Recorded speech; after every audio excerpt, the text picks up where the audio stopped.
My name's Kendra Bosworth, and I'm the Manager of Professional Development and Programs at ACSL. I'm really grateful to our presenter, Father David, today, and I'm so excited to have so many of you here. But we're going to start with a prayer or a reflection, if you prefer, and then Father, Son, Holy Spirit, Amen. Gracious God, provide us with a listening heart so we may see and hear the voice of children and adults at risk. May our organisations, authorities and families listen to, respect and do what is required to keep children and adults at risk safe. We ask you to help each of us to exercise our duties with compassion, integrity and clarity as we work together to enact real change and uphold the safety of all who come in contact with our church and communities. Amen. I recognise that I'm facilitating this session from Gundagara country and the traditional custodians of the various lands on which you're all joining from today. We honour the First Nations people's culture and connection to land, sea and community. We pay our respects to their elders past, present and emerging. ACSL acknowledges the lifelong trauma of abuse victims and survivors and their families. The failure of the Catholic Church to protect, believe and respond justly to children and adults at risk, and the consequent breaches of community trust. So today I am pleased to introduce our presenter, the Very Reverend Dr. David Ranson, who's the Vicar General of the Diocese of Broken Bay. Father David has for many years lectured through the Sydney College of Divinity at the Catholic Institute of Technology in Sydney, and is well known for his writing and lecturing throughout Australia and New Zealand in the issues of spiritual and pastoral formation, and on the implications of sexual abuse within the Church. Father David today will be talking about integrity in our common mission, and he will welcome questions. We're going to break a couple of times in the middle of his presentation, and at the end we'll have time for questions and answers. If you do have questions, please put your name in the chat and we'll turn to you to ask your question when we're ready. If you wish it to be anonymous, please feel free to reach out to either myself or Kat from ACSL, and we will present your question anonymously to Father David at the appropriate time. But having said all that, I'm really excited to have Father David here today. I think this is going to be a fascinating presentation, and thank him very much for presenting. I'm going to hand over to you, Father. Thank you so much, Kendra, and welcome everyone. It's amazing to see so many familiar faces on the screen in front of us. It's a bit like this is your life, seeing so many of faces from different parts of my own journey. So welcome, and it's a very great privilege for me to be able to join you this afternoon and to open up for us something of the nature of this new document that we have at the service of our ministry in the Church in Australia, Integrity in Our Common Mission. We are aware that this is now an approved code of conduct, given its mandate by the Australian Catholic Bishops' Conference. It's a code of conduct that replaces integrity in ministry and integrity at the service of the Church, and applies really now to all those who exercise a ministry within a diocesan context, at least. Though we hope, of course, that it is of help to those who may exercise ministry beyond a diocesan context. Of course, when we talk about codes of conduct and when we think back on integrity in ministry and integrity at the service of the Church, and even when we think of integrity in our common mission, we recognise that people have a variety of reactions. A code of conduct, particularly amongst clergy and religious, can become a rather vexed topic. It can be a complex topic, particularly those who join us from contexts that do not have the regulatory cultural framework that we do in Australia. And a code of conduct can be seen more as an imposition rather than as a service. And for many clergy and religious too, their experience of integrity in ministry has been one of that is associated with accountability and sometimes associated with as a penal kind of document rather than as a formative document. And so these codes of conduct become, as it were, quoted when calling people to an account, indeed as they should. But this, of course, for clergy and religious in particular, is a new experience. Whereas for, of course, people who have been long involved in professional contexts, they are much more used to the service of a code of conduct.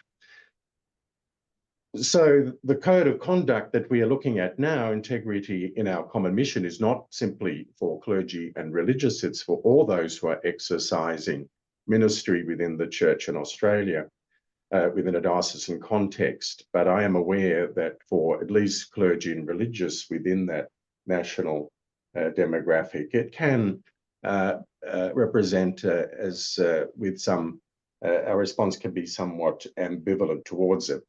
But I want to situate it then today with you and open up for it, rather than simply as a formula, to look more fully at something that can ground a code of conduct and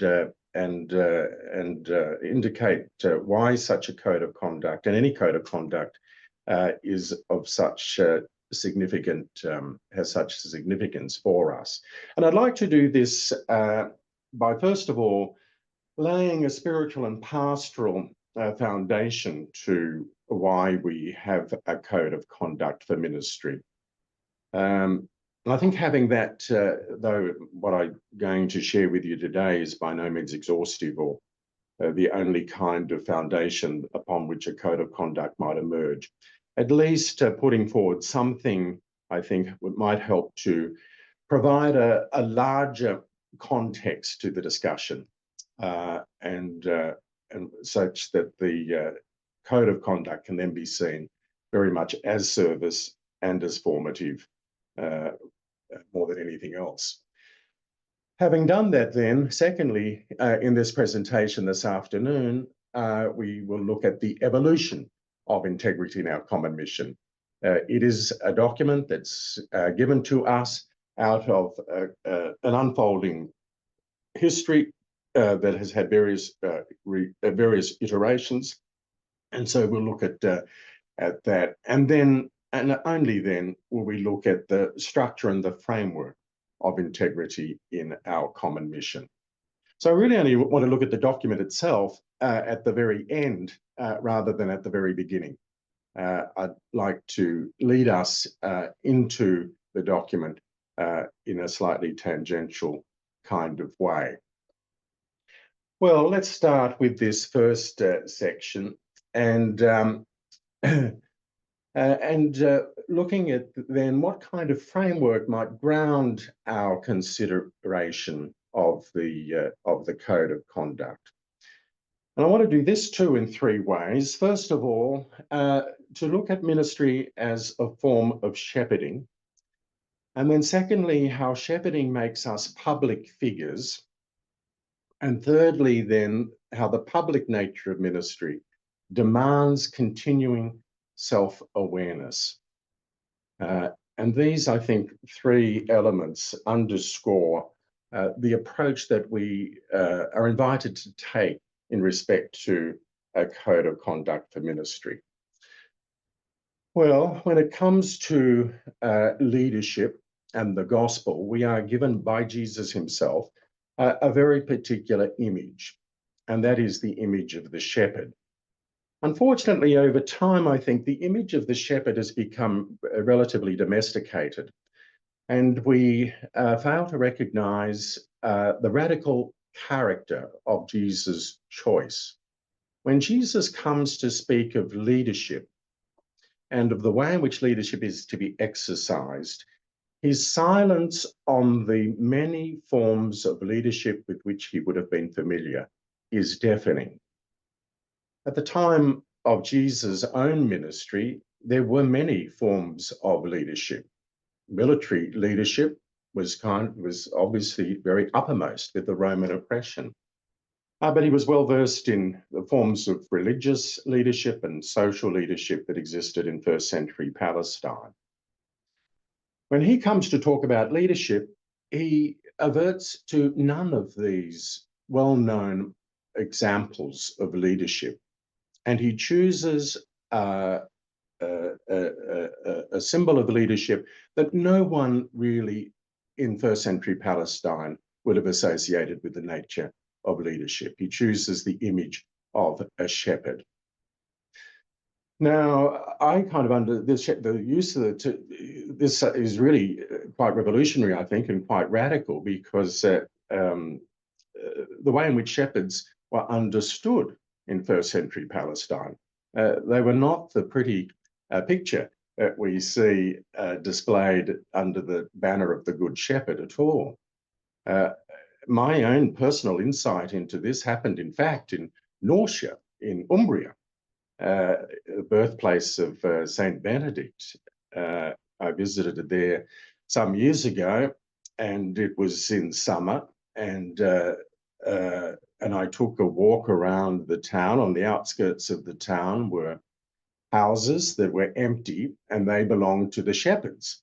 The shepherds were, in fact, up in the mountains grazing their flocks. And then I learned from the townspeople that come winter, of course, the shepherds would return to the town and resume residence in their houses. But at the same time, things would start to go missing in the town. And so the shepherds weren't particularly welcome. They were actually not figures that anyone looked up to. And in fact, they were figures that people had great difficulty with and were treated with some suspicion and distrust. And yet this is the very figure that Jesus chooses when he wants to speak about the nature of Christian leadership. A figure with whom no one would have associated with leadership. And in fact, the choice of the imagery would have been, as it would have been in 20th century Norcia in Italy, as scandalous as in first century Palestine.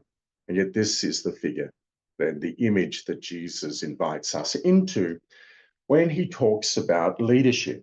And the reason for this, of course, is because shepherding speaks of a quality of relationship. Unlike any other form of leadership that Jesus would have been so intensely aware of, this image of shepherding bypasses all the ordinary dynamics of power and submission and brings forth the central heart of Christian leadership, which is about a quality of relationship.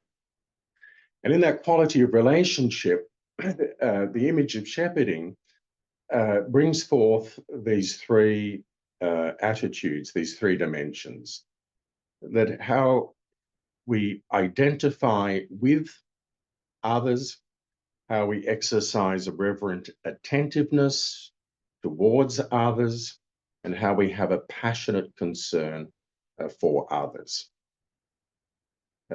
So by bypassing all the ordinary images and metaphors and examples of leadership, Jesus, as it were, has sliced through all of those and suggested a whole different form of leadership, a new expression of leadership into which he's inviting us, and brings right to the very fore, through the radical and revolutionary choice of the image of shepherd, these three characteristics, these three dimensions. We are to identify with those we lead.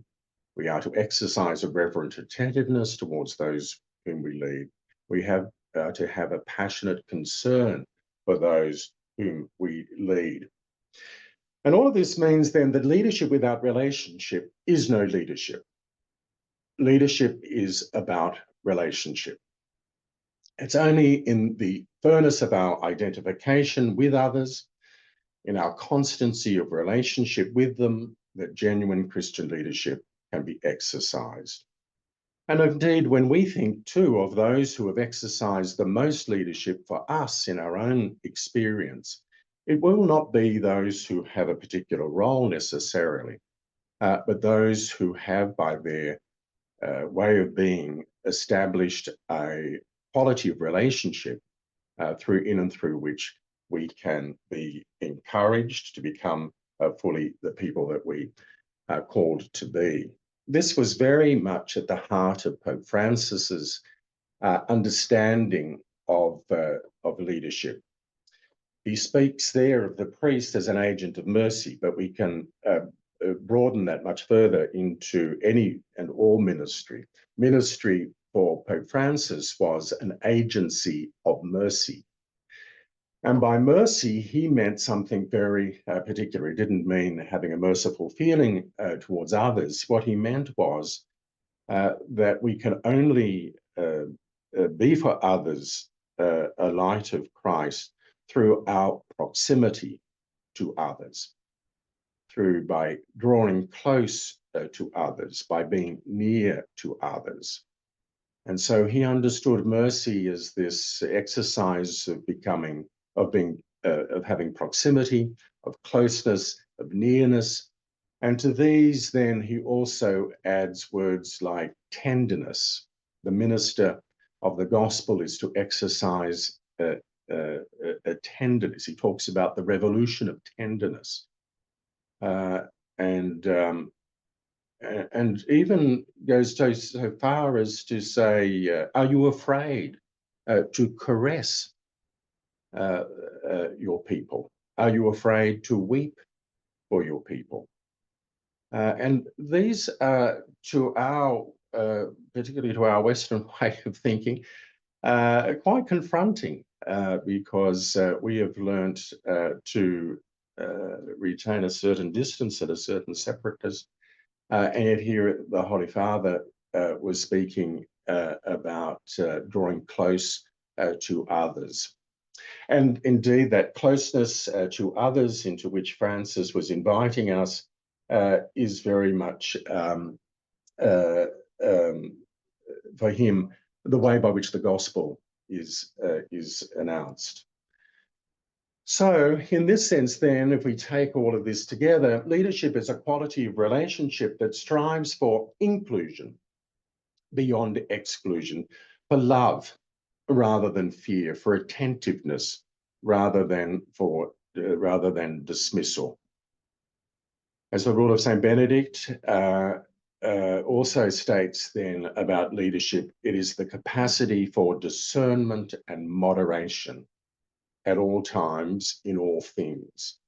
For St. Benedict, moderation is the key virtue. And it's upon which then everything else flows.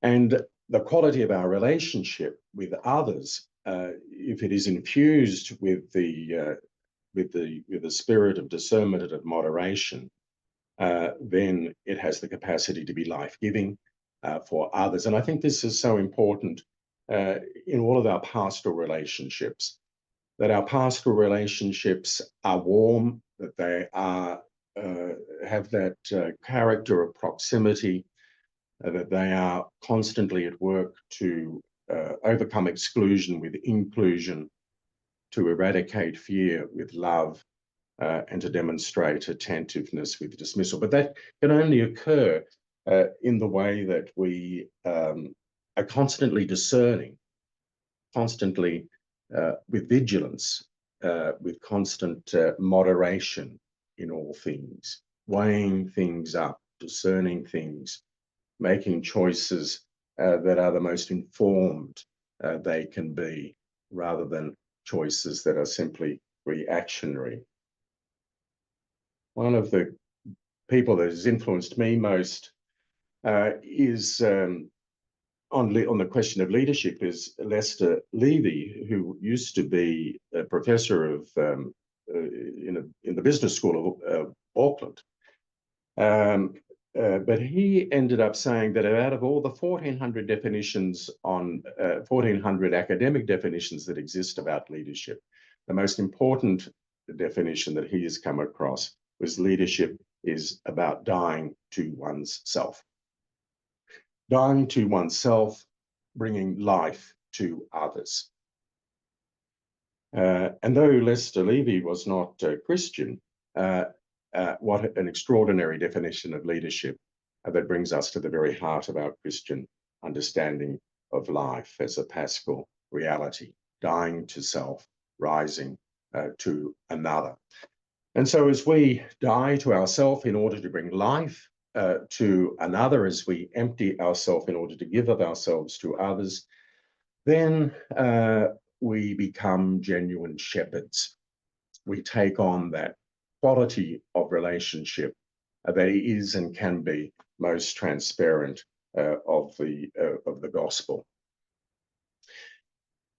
But of course, we do this, as we indicated a bit earlier, in a public way.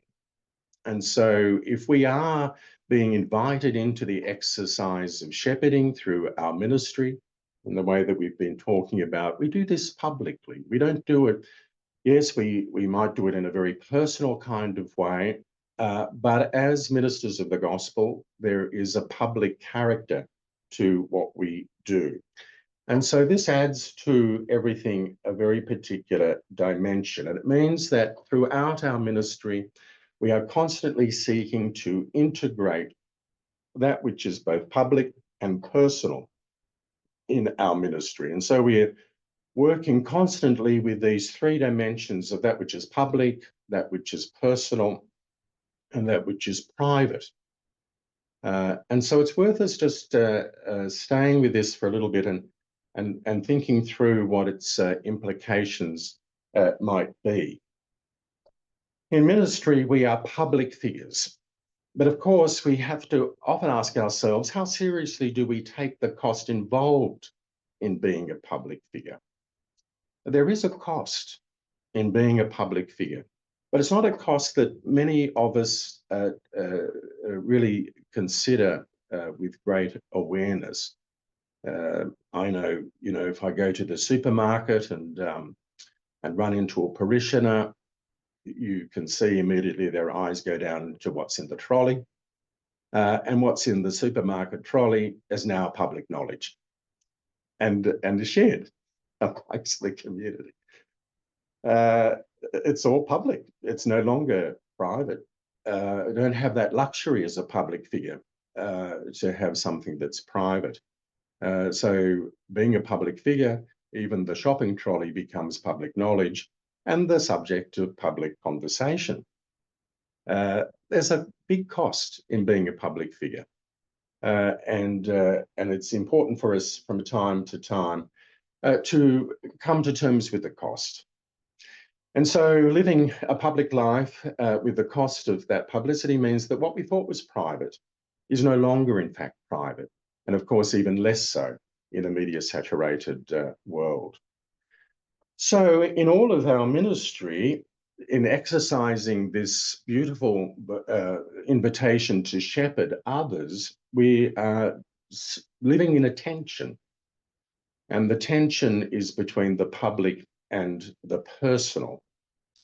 And so I often come back to this graphic, which we understand as a mandorla. Mandorla is a Latin word for almond. The mandorla is the almond shape created by the overlap of two circles. And it represents the reality of paradox in our life, that much of our life is lived in paradox. And a paradox is when we find two things separate from one another, but in a creative tension with each other. And the art of living in a paradox is to keep attentive to the paradox rather than thinking of it as a problem that has to be solved. And I think public ministry, our ministry of shepherding, rather has an innate mandorlic experience at its heart, and that is about living in tension between that which is public and that which is personal.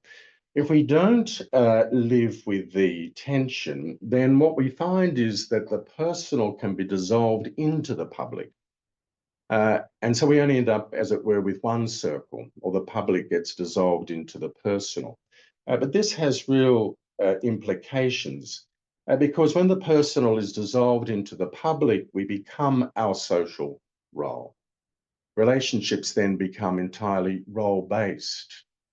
And it's such then that we find ourselves living in a defensive stance, protecting our identity by protecting our role. And then we end up with a split between our public persona, which we have to maintain and defend, with our emotional reality, which might be somewhere quite different. And indeed, at worst, the public dimension of our ministry can protect us against honesty about our emotional conflict. But of course, the opposite can happen, and that is that the public and the personal become split. And this too is not very helpful because here then we begin to lead more or less a quiet double life. The public and the personal running parallel, but never meeting. Both the public and the personal then can become defensive of one another. And at worst, the personal becomes more and more private. But where the personal becomes more and more private, then we end up in quite an unhealthy situation. We do, in fact, need a personal life. There's no doubt about that. The personal, as distinct from the private, is that which I use to engage my own sense of self, to nurture and cultivate a sense of self. It means developing a sense of personal identity beyond and beneath the social roles I enjoy, and expressing those interests not dependent on the demands given me by public life. The personal needs privacy, but does not in fact become private. And if the personal is well attended and not jettisoned by the public, then we find that the public and the personal are not in conflict with one another, but rather one begins to inform the other into a healthy way of being.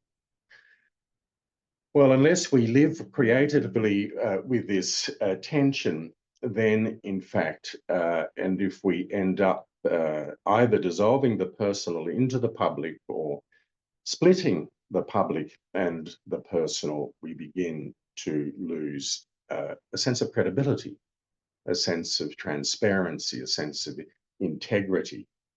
And then what happens, of course, is that we begin to project onto others that which is not helpful. And our capacity to shepherd genuinely becomes compromised. As Parker Palmer, who's written a lot about leadership, as you know, once wrote, "A leader is a person who has an unusual degree of power to project on other people their shadow or their light." A leader is a person who has an unusual degree of power to create the conditions under which other people must live and move and have their being, conditions that can either be as illuminating as heaven or as shadowy as hell. And therefore, a leader is a person who must take special responsibility of what's going on inside themselves, inside their consciousness, lest the act of leadership create more harm than good. And so this is absolutely vital, that as leaders in a public setting, as shepherding in a public context, we really must know what's coming from where and why and how. The effectiveness of our shepherding, the capacity to draw close and have proximity to others depends so critically on our self-awareness. There can be no exercise of effective leadership without self-awareness. I often reflect that there is no psychoanalysis like leadership. There is no psychoanalysis like leadership. If we really enter into leadership in the way that Jesus invites us to, we will be deconstructed and hopefully reconstructed, but we'll certainly be deconstructed so there is no psychoanalysis like leadership. So this means then we can only grow as ministers through these three things: by developing a very high degree of self-awareness. There's no substitute to self-awareness. By ensuring that our passion and our prayer are aligned. And of course, thirdly, always conscious of boundaries. And particularly this becomes most important, as we know, in what we now term as dual relationships, in which we have both a social and pastoral relationship with a particular person or groups of people. So I just wanted to put all of that out there just as a way of context, just as something to ground us before we talk about the actual document, Integrity in Ministry. So we might just pause there and just on that basis, should there be anyone who'd like to make a comment or ask a question just on the material that we've shared there for the moment. I don't see everyone's screen, so Kandra, if you have visibility over that, you might call forth a person if someone's put up their hand. Absolutely. I've been keeping an eye on the chat and there's nothing in there so far, and there's no hands raised either. So if I give everyone a couple of seconds, we might, just in case the technology is taking a little bit longer to react than my words or your words. Bill has, Bill, you're Dr. raised. David, I was just thinking on that self-awareness, passion and prayer and respecting boundaries are three great doorways to enter professional supervision with people. Yes. And this is indeed what professional supervision is seeking to do. It's enabling us to continue, to grow in self-awareness. Self-awareness can't be guaranteed. I mean, I may have a fair degree of self-awareness, but I can't guarantee that that will be sustained. I can easily fall away from self-awareness. So it's like the skill of listening. We never master it. And all manner of things can limit our capacity to listen. We can stop listening for whatever reasons in our life. We may have been very good listeners at some point in our life, but that doesn't mean to say that we will always be good listeners. And that's the same with self-awareness. We may have a good developed self-awareness at a certain point in our life, but there's no guarantee that that will be maintained. So professional supervision is one of those wonderful tools that keeps us self-aware, works for that, but it also then brings us home to our heart, and that is, where is our purpose? What's my purpose? Where's my passion? And to look for ways then that ensure that I don't lose that sense of passion, and I don't lose heart, because we all know how challenging ministry can be at times, and we can become discouraged. We lose our heart.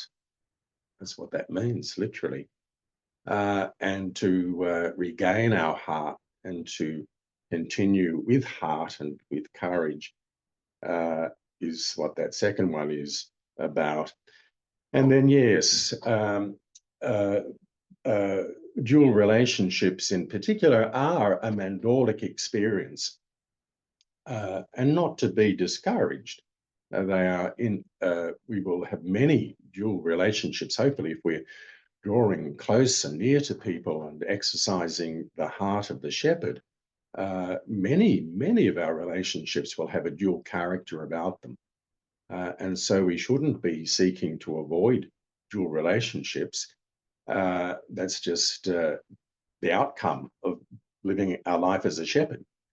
But of course, in such relationships, such relationships call for even greater degree of self-awareness.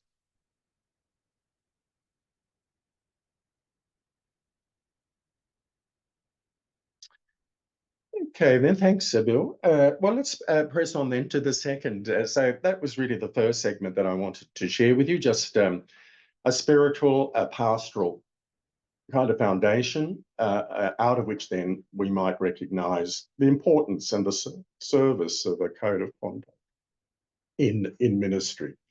So we come then to integrity in our common mission, the document now that we have before us, and that hopefully is of service to all those exercising our ministry. Well, as I mentioned at the beginning, this hasn't, as it were, fallen out of the sky. It has had a whole evolution and a whole history that has been unfolding for some time.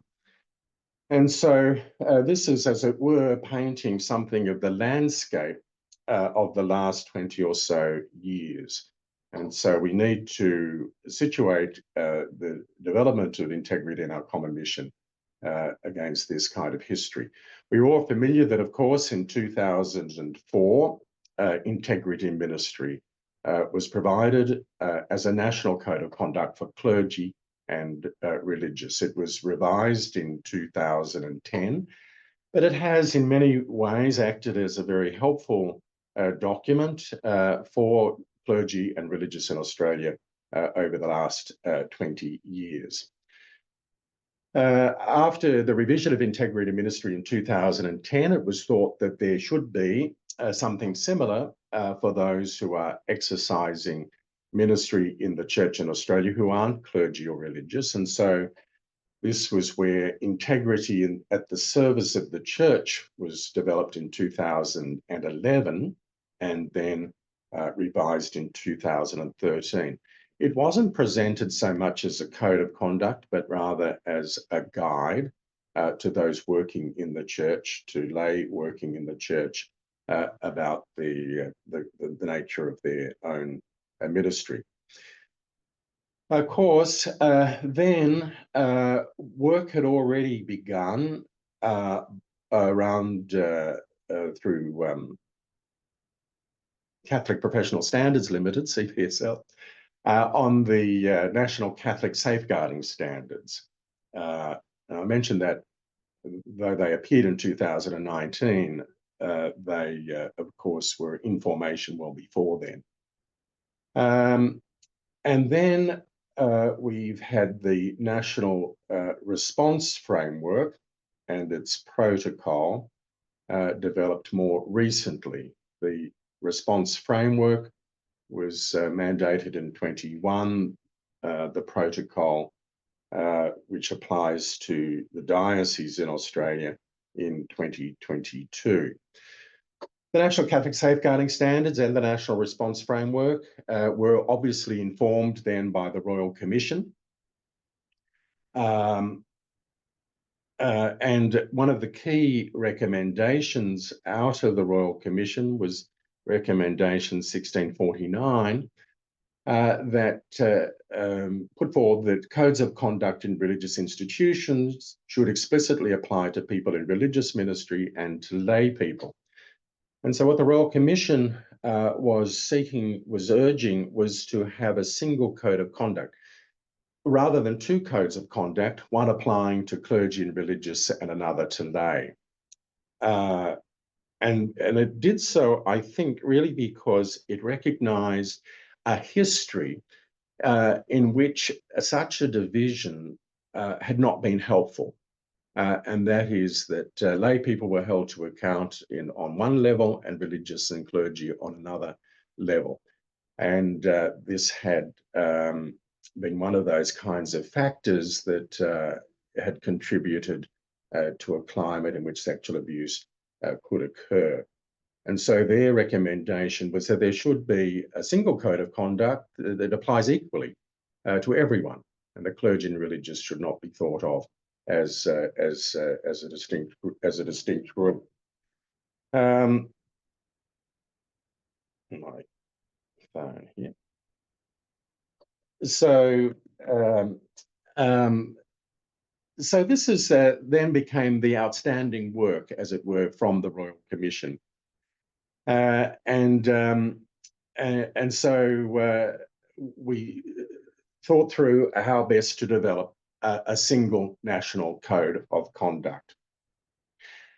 This became not an easy project to achieve because in the doing of it,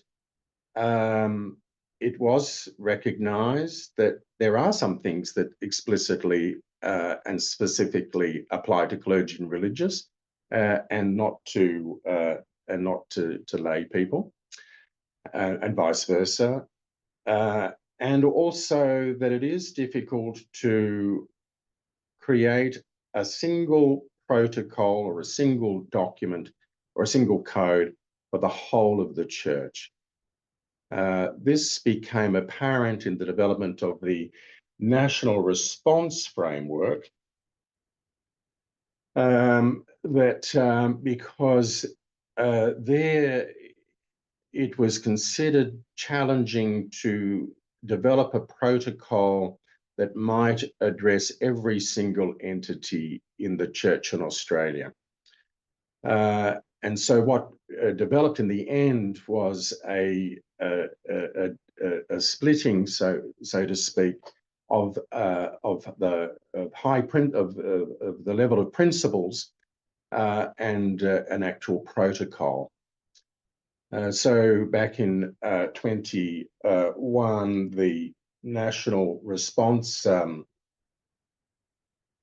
Framework was developed as a high level principle document that applies to everyone in the church in Australia, and the protocol was then adopted as the protocol of the Australian Catholic bishops.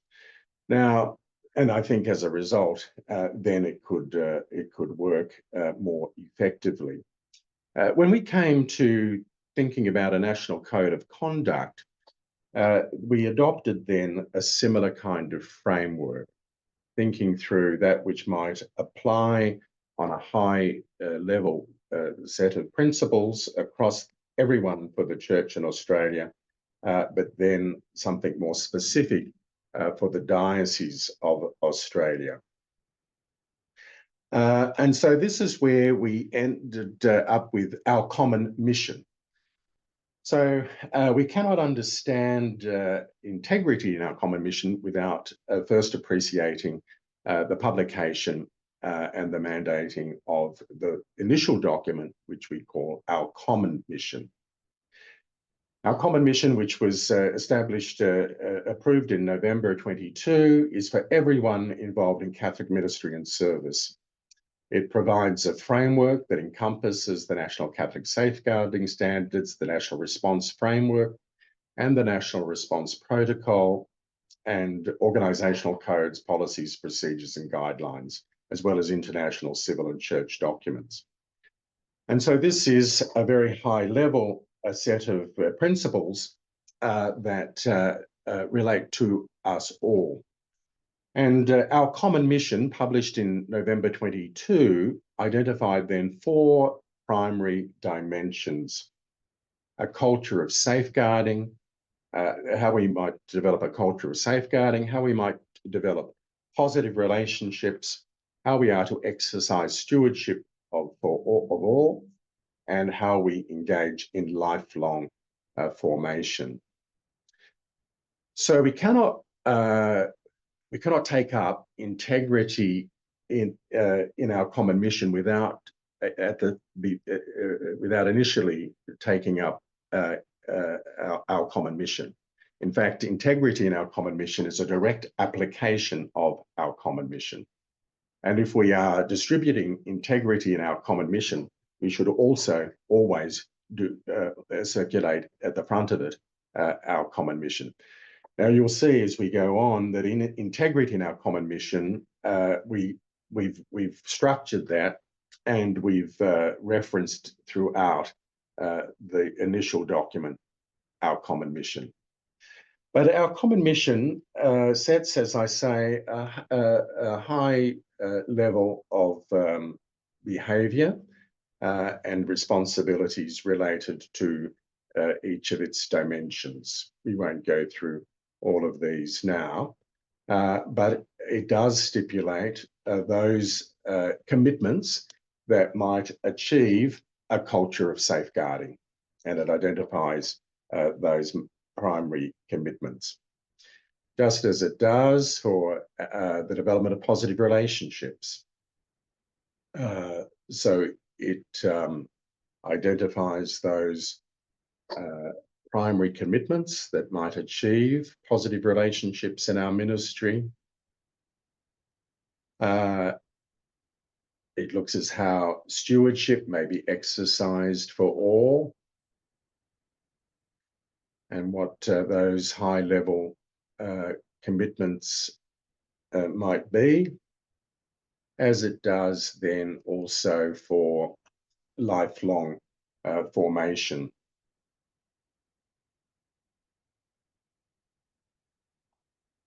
However, it was thought that for the bishops, at least, thought that as important as this document is, our common mission, and as foundational as it is, there was a need to have something more developed and that could be engaged in a way similar to integrity in ministry, which was more specific in its clauses. And so this then brought about integrity in our common mission. So integrity in our common mission is a direct application of our common mission. And it uses the 4 platforms of our common commission. And we've structured integrity in our common mission, each section in accord with the structure of our common mission. So in integrity in our common mission, we see that every part of it is introduced. Our common mission, the national framework for all Catholic ministry and service, obliges us to, and it lists then each of those 4 dimensions. We read in our common mission, and there's the paragraph about each of those things. And then we put in the section, accordingly, the following standards of conduct apply. And then conduct in keeping with this standard includes ...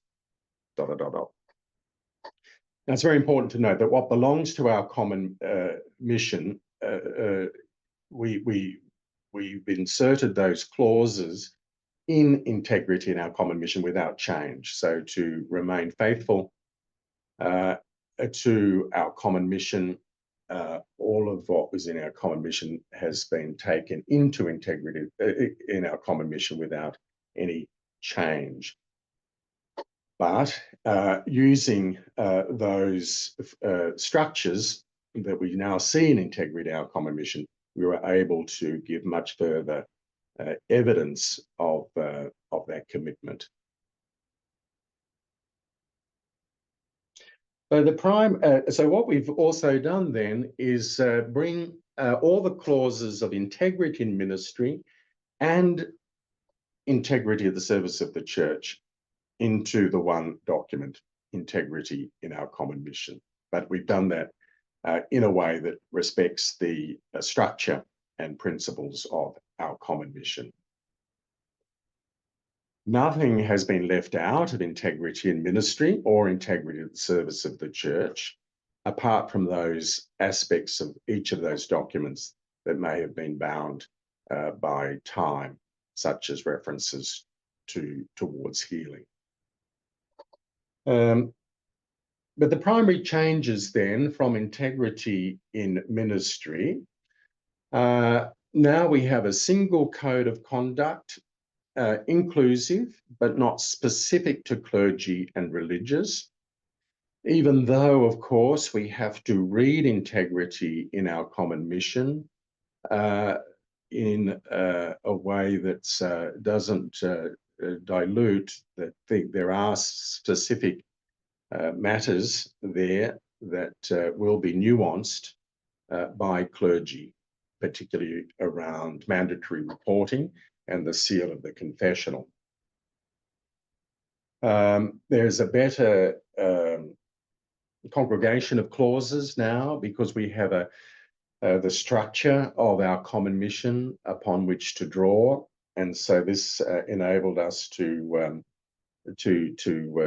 correlate things, I think, more clearly, more logically than had appeared in integrity ministry. We've been able to avoid the repetition that may have been present in integrity in ministry.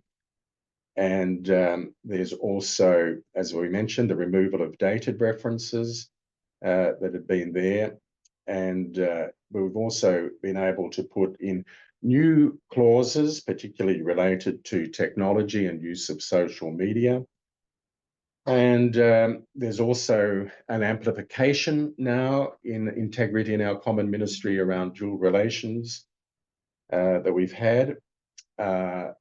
We've been able to align what's there, of course, with the National Catholic Safeguarding Standards.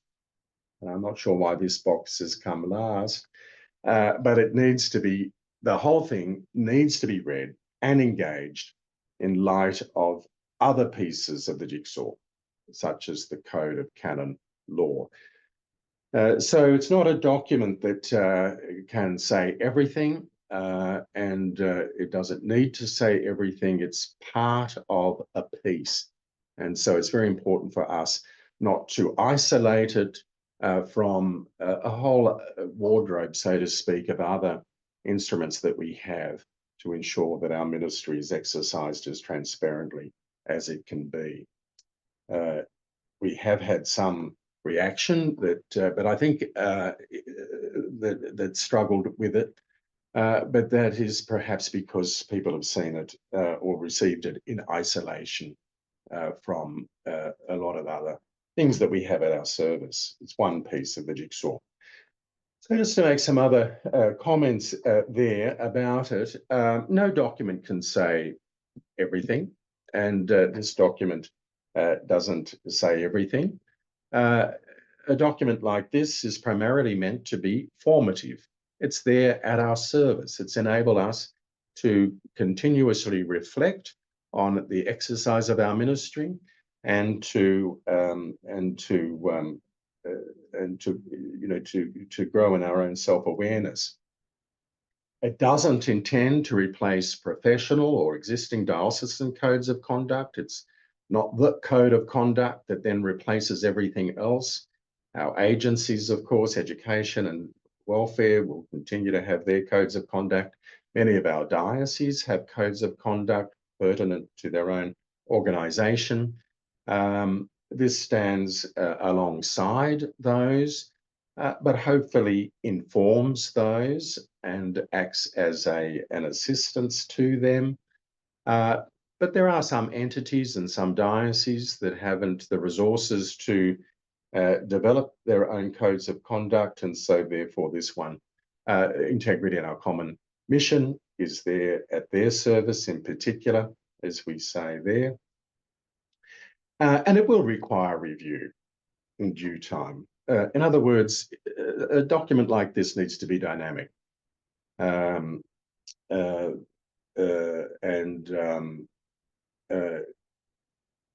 can never be static. And so we try to capture something for what it is at the moment, but it needs to be revisited as time unfolds. And a new and revised version will invariably come out to us. So hopefully, though, the documents identify the challenges that we are at times faced with. Situations are not always black and white. By providing great ministry, we'll often form strong friendships and relationships and connections with other people. And as we say, it's important to enjoy friendships and support. It's through being pastoral that one is in fact being professional and aware of power imbalances that are present and the importance of maintaining boundaries, but also enjoying rich relationships and accessing appropriate supports available. And a code of conduct such as integrity in our common mission is designed to support that ministerial reality. It's not put forward to contain it or to suppress it, but rather to enable it to be all that it can be. So, as we mentioned, it's intended to be a living document and help us reflect on our own experience. It's meant to be formative, not penal. And though, yes, from time to time, we do need to hold people to account for their actions, and documents such as integrity in our common mission can be helpful in so doing. That's not its primary intention. Its primary intention is for good ministry to become even better by encouraging us to reflect on our ministry. So, and in all of this, we have to use our common sense. There are many other ways by which we are formed in our ministry. And as all of us know, ministry is not black and white, and there will be many things, many occasions where we have to use our own personal discernment and make the best judgment on the basis of all that we know. No document can possibly canvass every single kind of scenario that occurs in our ministry, and often enough we will find that we're involved in a situation that's quite unique, that's quite new. We can't just put something into ChatGPT and get the answer. We really have to use our common sense and make the best pastoral discernment that we can. And a document like integrity in our common mission is designed to help us do that. So through all of this, what we're really trying to say is that this is at our service, not an imposition to be placed over us, but rather a living and dynamic document that seeks to assist us in the exercise of our ministry, and in so doing, then ensuring that we are exercising a leadership that is reflective of the gospel, such that we truly are becoming shepherds to those entrusted to our care.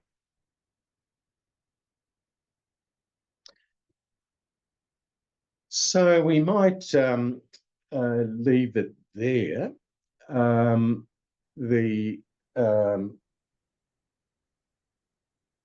If we were workshopping this in person, then we might then look at different sections of the document and use case scenarios and how the document might apply to those different scenarios. But we won't have that luxury, I think, given the format of the webinar. But so it's really over to you now for the time that we have left. We don't have to use the entire time. But if there are questions or comments that people have about the document now itself, we're very happy to take those on board. Thank you, Father David. I certainly listening to all of that and feel like I have a greater understanding of the document now. And much as I know in the past I've read your slides, I've read the document, it's your talking that has really helped bring it home to me. So thank you. Did anyone have any questions that they want to ask? You're welcome to unmute yourself and ask, or you're welcome to put them into the chat box. David, Peter Slack from Casino, and I'm one of those terrible canon lawyers, of course. And thank you for your presentation and for and also the document itself. It seems to me that what you're saying from a legal point of view is that the document does not have legal force. It has a moral force, a spiritual force. It's a commentary. It's a formative. But a church authority, unless they make a particular law, cannot use it to impose on a clergy. Is that a correct interpretation? Yes, Peter, it is. It's not a legal document. It can't be a legal document. Yeah. It can't have the force of law. Yeah. It's not been decreed in that way. Yeah. It's been authorised by the conference as the guide, as a national guide. Yeah. And so any attempt to use it as a legal document, I think, is quite fraught and is bound to, to run into difficulties. The words that you used precisely, it's intention. And it is important for us to have a national document, a national framework, which we have in our common mission, and a national code, from which then other codes can be benchmarked and written and developed. But as I say, it's only one piece of the jigsaw, and the new code, the new book of canon law, is a very important part of that jigsaw. That has the force of law. And such a document, such as Integrity in Our Common Mission, is subservient to that code, So can't replace it or have the same status as it at all. So it's very important when we introduce the document to others that we do so accurately and honestly. But as the document implies, it is important for us to have accountability as ministers, and this can be helpful in developing that accountability. And it can be helpful if there has been action that is clearly contrary to the intent of the gospel. That we have something there by which we can help people recognise why it is contrary. And so that's where it's a teaching document. To be honest, I'm not sure that even with integrity in ministry, as I say, I think, as I said right at the very beginning, I think these documents can be used perhaps in a way that overreaches their intent, and therefore they become thought of, at least in the common, people's minds, the law. But no, it's you've expressed it accurately. Thank you, Father David. The question kind of arises, though, and that's what I mean. The difficulty with these is that they get published. Documents like this, they get published, but then they easily get forgotten. And you go into a parish or a presbytery or religious, or not so much a religious house because it only applies to dioceses. But of course, no one can find a copy of the document. In other words, it easily gets forgotten. So our challenge is to keep it at the forefront and keep it as a living formative document, and so that it is in front of people's minds. And that it is in fact helping shape their ministry, rather than them being surprised by it. Should a concern be raised by somebody that suddenly they're being held to account to a document that they knew nothing about. Thank you, Father David. We have a couple of people who've put up their hand for questions. Patty Faulkner was the first one. So Patty Faulkner is about to ask a question, and then Tony Robertson afterwards. So Patty, go ahead. Thank you. And thank you, David, for that presentation. I suppose my question actually relates to what you just previously said. We all know documents that can gather dust on shelves. And I just wondered, was any thought given to some kind of user guide or group process to sort of unpack this? Because it's so valuable for parish councils, for boards, for any kind of group.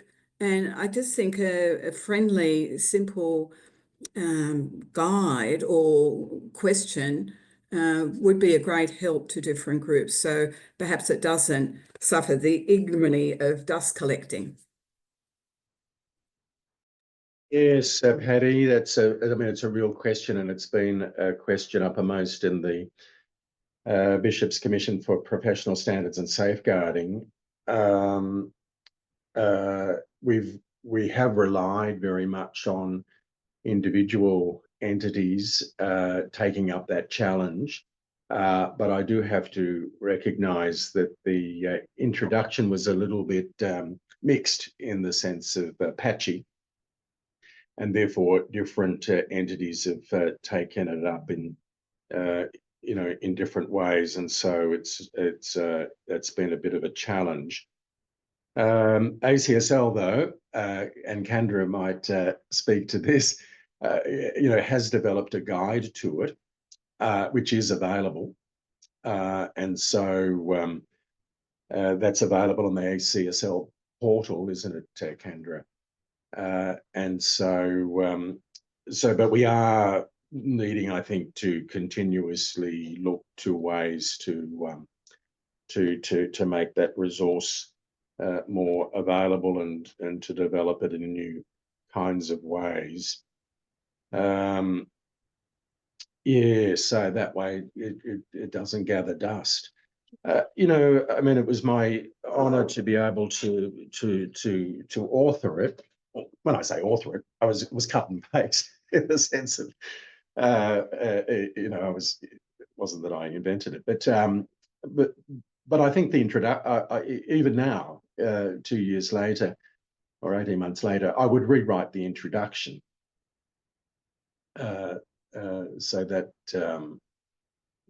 so it'll need revision, but perhaps as it is revised, we need to look at new ways of making it a accessible resource. And thank you, Father David, for referring to ACSL's. I just put in the chat box a link to our page that we currently have a number of resources to do with integrity in our common mission, but we are always looking for more. So if any particular diocese or parish develops anything, please send it through. We will acknowledge you and place it on that page for others to be able to use it as well. It's a sharing platform more than anything else. But as I said, that's in the chat box. So thank you, Father David. Tony, would you like to ask your question? David, it follows on from Paddy's question, especially with parish councils and that, and a question from the pews is, how do we make this accessible also to the communities who have English as a second language? Often aware that that's one of the difficulties in, I've done a lot of experience with Catholic social teaching, the Bishop's social justice statements, and everything comes out as an English translation. And I suppose the other option that you've probably alluded to a bit is we get document heavy, and it's really difficult in parish settings for councils, etc., to wade through documents. We really need multimedia resources that short, snappy insights into these, even the word safeguarding. How does that translate into other languages? So do you have a response to that question? Yeah, good to see you, Tony. No, well, I couldn't agree more. And, this is a big challenge because such a document, and even indeed such a, the concept of such document needs translating.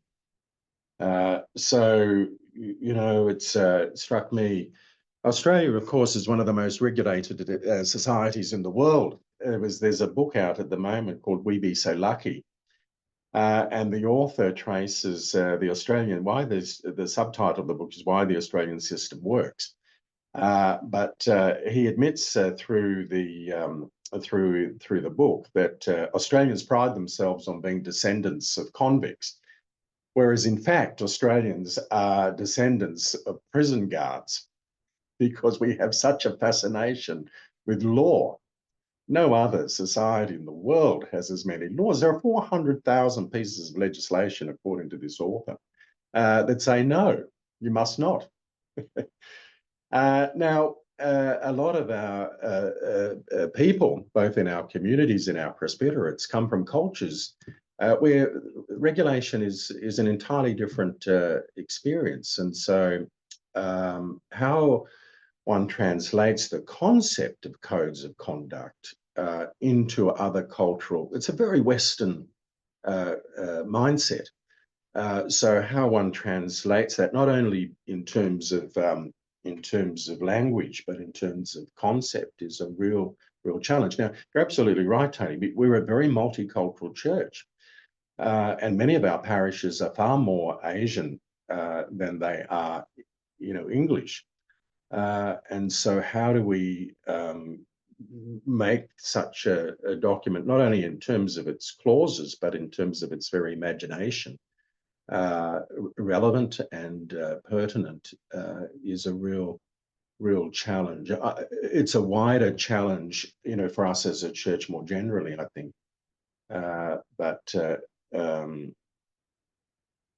Yes, my sense there is, the challenge is to get different cultural groups working with it and to learn from their wisdom and their experience.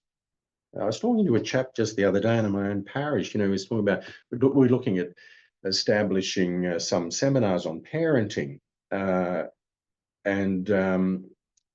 he was saying that as good as the stuff on parenting is, there's a lot of stuff on parenting around at the moment, but it's got to be translated, because it doesn't just translate as we think into a Korean context or a Vietnamese context.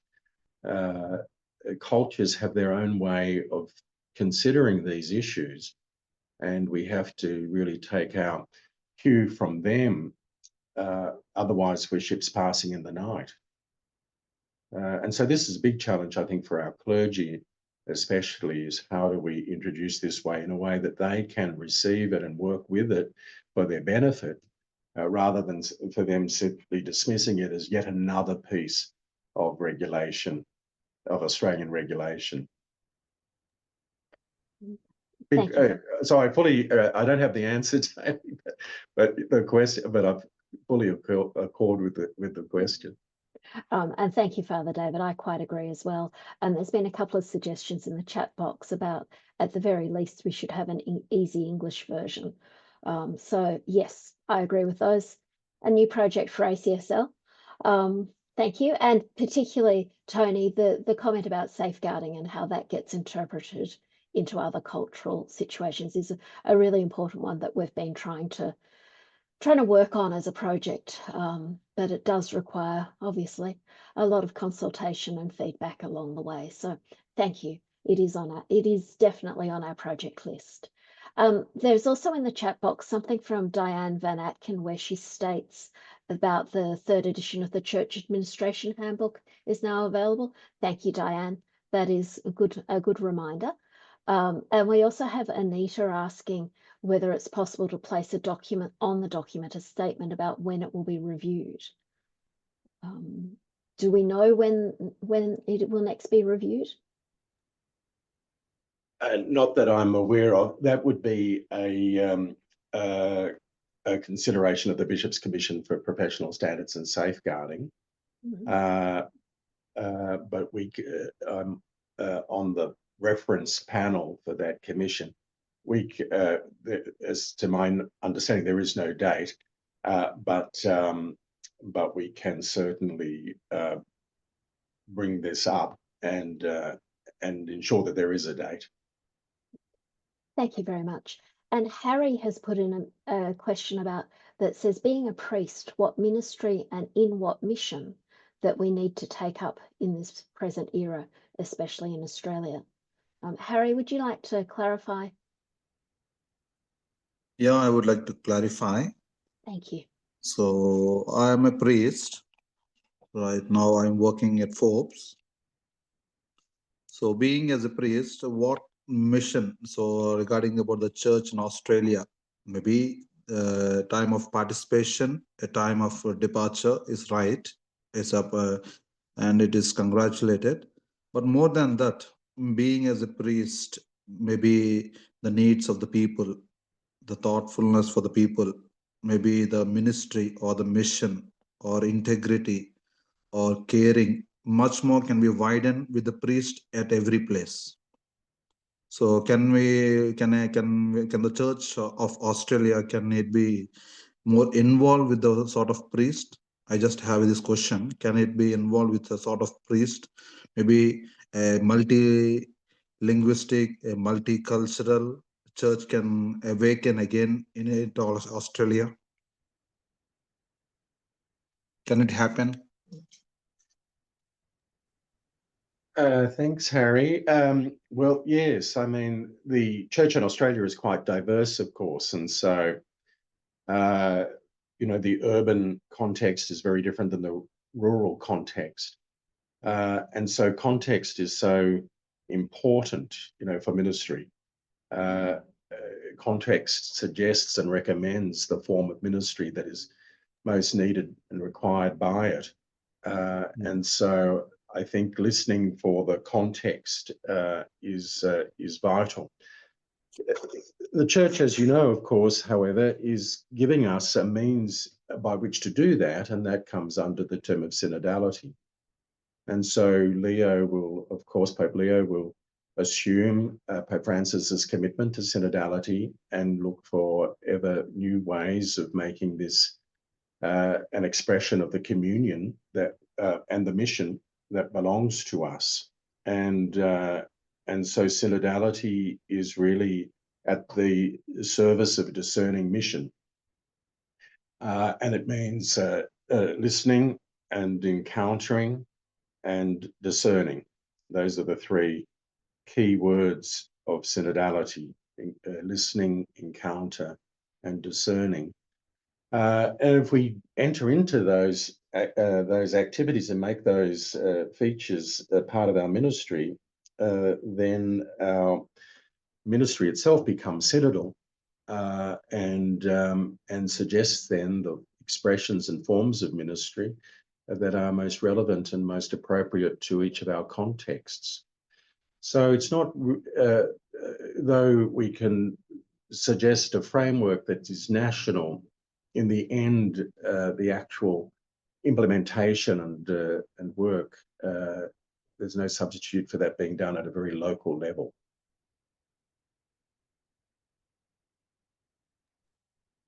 Thank you, Father Paul. David. Oh, that's right. Paul Clark from the Canon Law Society, from Wollongong and from Wilcannia Forbes, Harry. I'll meet you one day. Thank you, Father. There's a question I think that comes about, is this document which is there, how it has been sold, you know, in the inverted commas sense,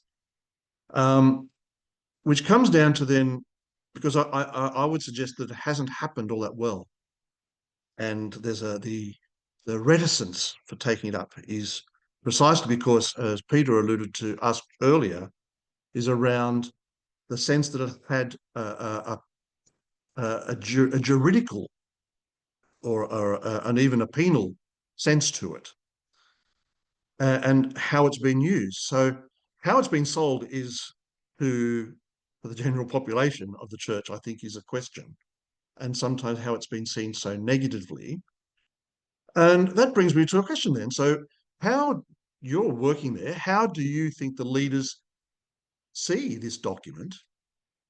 And then beneath them are those in local community, like dioceses anyway, how safeguarding officers, whichever, are actually view this document and utilising it.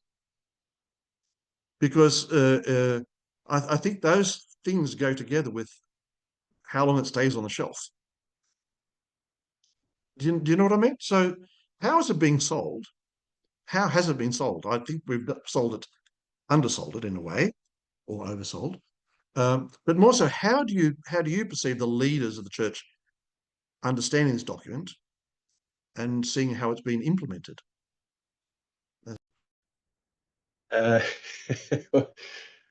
Far be it from me to speak about bishops, or certainly on their behalf, or make comment in respect to them.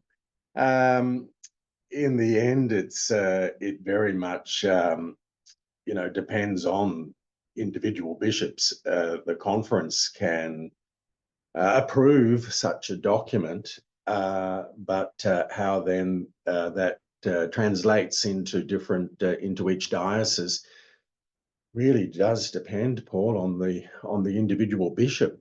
ACSL can provide resources such as the one we're enjoying this afternoon, but in the end, it's very much a case of how a bishop in his own jurisdiction has taken it up and worked with it and introduced it to his safeguarding people, and how together they have introduced it to all those in the diocese. So, but I do agree that I think the communication around the document did suffer, not least because it came out in December or January, and therefore the comms around this new development, I think, were less than they could have been. But now it's really important upon each of us in our own contexts to take it up and to make it work as well as it can. In a certain sense, one puts out such a document, as we've kept saying through this afternoon, it needs revision. The revision of it, which should occur sooner rather than later, may be the opportunity to address, what may have been less than it could have been when it was first introduced. So I think there are still possibilities and potential to work with it, even though we do acknowledge, I think, that the introduction has been quite patchy throughout the country. But a new opportunity will come once revision is undertaken. And so, we look forward to that opportunity. Yeah. Thank you, Father David. And we have Caroline Price, who has suggested that maybe in terms of a review, focus groups with some groups from different cultures or contexts must be helpful, which is very accurate. We have Kenise, who has put up her hand to ask a question. Kenise, would you like to ask? Yes, and I'm agreeing in terms of the document really hasn't been sold. In February 2025, I've worked in child protection for probably 40 years, mainly in government, but it's been my main ministry. In February 2025, I was given this document by the Safeguarding Unit in Adelaide and hadn't seen it previously. And I understood now that it's been, it was published in 2023. I think once there's a revision and a review, I'm wondering if there could be seminars offered, because if I'm in this position and I didn't even know the document existed, I still thought we were referring back to the healing document, like I had no understanding and no introduction to it.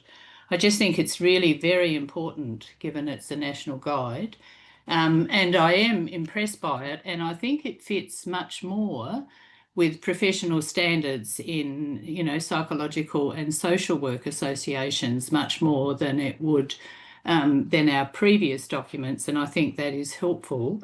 But it's so important that it's actually introduced to us so that we actually have an awareness of it. I've asked, I then sent it to our congregational leaders here locally, who sent it out, but sent it out as a document with no conversation or guide behind it.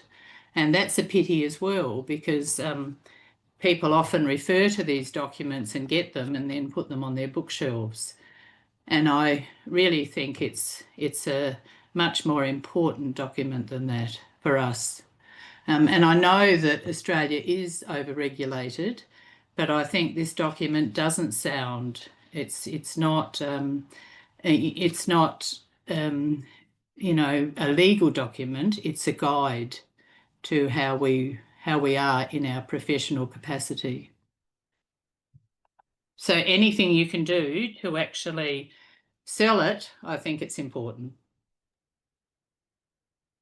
Thank you, Carolyn. And I found even Christine Kelly is with us this afternoon. She you together on the reference panel. And I think the discussion we've had this afternoon has been very helpful, Christine, hasn't it, in terms of how we might continue to contribute at that level.